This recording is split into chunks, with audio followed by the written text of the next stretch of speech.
Бүгінгі таңда интернет кеңістігінде дінге қатысты радикалды идеялардың үздіксіз таралуы елімізге айтарлықтай қауіп төндіруде. Мемлекеттік органдар осы уақытқа дейін киберқадағалау бойынша діни экстремизм мен терроризмге қатысты 10 мыңға жуық веб-сілтемелерді бұғаттаған. Ал статистикаға сүйенсек, теріс діни ағым қатарындағылардың 85%-ы ғаламтор арқылы қауіпті идеологияның шырмауына іліккен.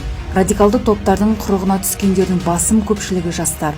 Себебі жастардың діни сауаты төмен болғандықтан жалған сенімге оңай алданып қалады.